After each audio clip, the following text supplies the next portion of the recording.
Good morning. My name is Craig Shilling, Shilling. Thank you. Thank you for being here, sir. Is there a statement that you wish to make? Yes, Your Honor. But before I make my written statement, I'd like to have a candid moment with y'all to try and directly convey to you that this statement has been the hardest thing I've ever written in my life. You guys have the condensed version, 15 minutes or so, but it took me months and months and months, and I've swam through raw emotions trying to get this done. Thank you for letting me be here. Oh, absolutely, sir. Thank you. I will begin now. Honorable Judge Rowe. I am here before you today as a direct result of the horrible crimes that were committed back on November 30th, 2021, the day that my son was murdered. For the longest time, and for reasons I do not care to mention here today, I did not know if I was going to be able to do this. You see, on that day, my life was torn apart, and for a while thereafter, I struggled with dark thoughts and found myself completely lost in a seemingly endless sea of raging emotions with no care as to what happened to me. And grief had consumed me and has squeezed out every bit of joy and happiness in my life. Still, today it's uncertain if I'll find my way back.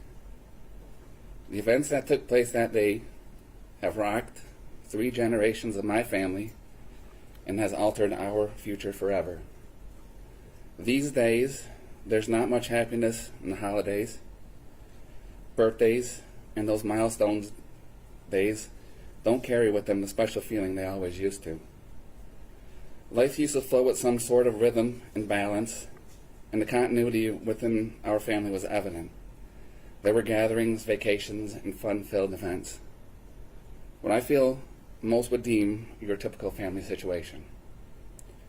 That continuity and all that came with it were lost on the day that my son was murdered. Like a severed electrical line, the flow was no longer there. Instead, we've fallen into the darkness, still in shock and total disbelief over the fact that this actually happened to us. Completely blindsided, we've been carrying on with more questions than answers and left to deal with the deluge of emotions we've never experienced before. One could venture to say that there are no words that can accurately describe the pain that we feel on a daily basis. I have PTSD and struggle most days to even get out of bed. Anxiety, stress, sleepless nights, and uncontrolled emotional outbreaks make even the simplest, most normal things difficult. Scattered thoughts, raw emotions, and that uncomfortable elephant in the room feeling I get with everyone I interact with cause substantial uneasiness and affect everything I do. The things I used to find enjoyment in are no longer reliable in that respect, and are done to merely have a feeling of something normal. Golfing, bowling, ball games, hunting, fishing, camping, kayaking are just a few of the activities I used to do with Justin that seemingly will never have the same effects on me based solely on the fact that he's not there to do them with me. I've always operated on the premise that if you get the kids into the things that you like to do, that you'll have those things in common forever, and will always have a way to spend some quality time together. Even if it's just for a quick 9 or an hour on the boards blowing out a few pockets. Father's Day foursomes with my 3 kids out on a link was something I've been looking forward to for a long time but will never have. This unfair reality is something I will never get over. Day-to-day life goes on for so many, but in the clutches of grief and heartache, the difficulties are real and have so many side effects. It almost feels like time slows down and everything around you speeds up. It's been 2 years already, but feels much like yesterday. I still find myself waiting up for him to get home from work so we can get a few minutes to chat, as it was often the only time we had that chance to. It's unbearable to know that he's never going to walk through that door. Never in a million years did I think that something like this was going to happen to me. Although we all know the unfortunate real possibility that this can happen to anyone, anywhere, anytime, there's absolutely no way you can prepare yourself for this level of pain. It doesn't matter how much you think you've prepared, or how strong you are, or how big your support network is, you have this level of pain, and it's truly debilitating, and it takes you out. Having seen news reports and documentaries on tragedies of this nature, I don't feel it uncommon at all to watch in horror and disbelief that something like this could actually happen. And I've done what I believe many others have done, and that's have thoughts of how I might feel or act if something like this ever happened to me. Well, now that it has happened, I can 100% assure you that the worst thoughts or feelings you may have do not hold a candle to how it actually feels. For centuries, man has exploited the fragile nature of the human being, and over the years have developed many, many ways to inflict pain, torture, and kill. Millions and millions of human beings have met their fates by way of such devices. As we have all learned in school, there is a full spectrum of reasoning behind these perversions. Although throughout history those reasons have been widely understood, the sheer brutality of senseless violence has never sat well with the human psyche. So we have evolved till now, and in our modern society we have established laws and regulations to essentially protect ourselves from ourselves. However, as is seemingly always the case, there are those, for reasons we may never know, who wish to defy the now widely recognized and agreed upon state of human decency and continue to commit such senseless acts of violence. In my opinion, it takes a deeply disturbed individual to leave the compass of basic human decency. The act of taking another human being's life is not only exasperating but extremely selfish and unjust. I believe that once an individual crosses the boundaries of basic humanism and admittingly maliciously kills another person, that individual should meet the same fate. Unfortunately, based on the laws that govern our land, this has been deemed inhumane and is widely frowned upon in modern society. So in lieu of execution, I feel strongly that the individual should never be allowed to walk among his peers again. And this is why I'm going to ask you to lock this son of a bitch up for the rest of his pathetic life. His blatant lack of human decency and disturbing thoughts on life in general do not in any way warrant a second chance. My son doesn't get a second chance, and neither should he. This individual has proven by carrying out these heinous and completely unnecessary acts of violence that he should never be considered fit to rejoin a society that despises this exact behavior. His very name should be condemned, recognized only by his cowardly, vile, and malicious defiance of human law. Now, with all that being said, I'd like to direct my comments toward this disgusting individual I speak of. He sits across the room from me at this very moment, dressed in orange, emotionless. Although I'm sure he may have a half-baked idea of just what I'd like to do to him, I'm not quite sure he has adequately envisioned the exact nature of this idea.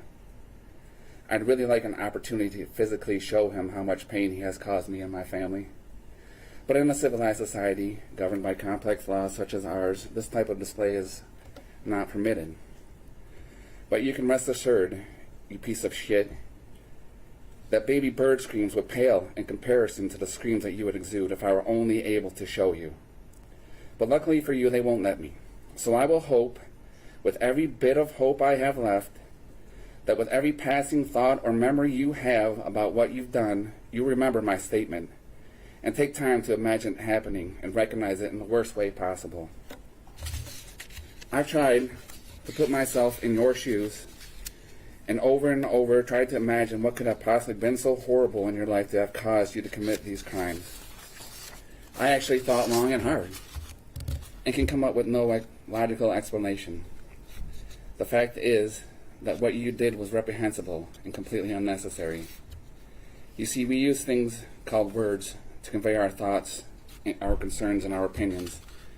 Sometimes those words we share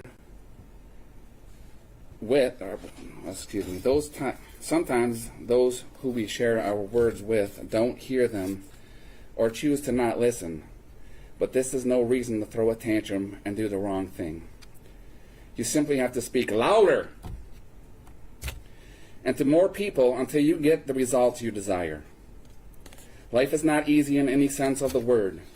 It often feels cruel and unfair, but what you have obviously overlooked is the fact that life is the most precious gift each and every one of us receive, and you have completely wasted yours. You said you wanted to be remembered as a person who committed the biggest shooting in Michigan history, and this may be true. But I will have it entered on file at this time, on this day, for the world to know forever that Ethan Crumley should be remembered as the biggest coward in Michigan history, an individual who unfairly preys upon unsuspecting and helpless lives without the courage to meet their same fate. A truly detestable and ignominious excuse of human being. Now, my last words for you before I conclude is that I truly hope your new roommates welcome you in properly and show you the kind of treatment you can only get on the inside, as it's clearly all you've ever wanted. And it is my hope that there is some kind of pain involved. I also think that as you rot away, lamenting over your wasted life, you should take time to ponder the fact that though you may have taken 4 lives, the selfless gesture of organ donation by my son saved at least 5 lives, thus overshadowing your delusions of grandeur and effectively nullifying all that you feel you've accomplished.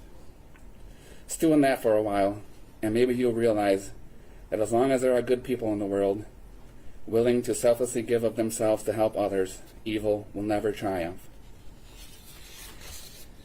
My final thoughts are directed towards everyone else. It is with every bit of my heart that I offer all who have helped my family over the course of the last couple of years the sincerest thank you. The sheer magnitude of humanitarianism and goodwill that came in from all over the world has been humbling and has gone a long way to showing me there is still good out there. I strongly believe that it resides within each and every one of us, and that it is our responsibility as human beings to let our goodness shine onto everyone we interact with, whether we like them or not. Because the way we treat each other, both directly and indirectly, affects the lives of more people than you can imagine. Not to mention, it's simply easier to do. I beg of you all, please be kind to one another and put your energy towards walking the path of the righteous and do your part to help eliminate these types of tragedies. Thank you for listening to this morning. I wish you all the very best. Thank you, sir. And I know that wasn't easy for you, so thank you for your statements this morning. They did not fall on deaf ears, and I am very sorry for your loss, sir. Thank you.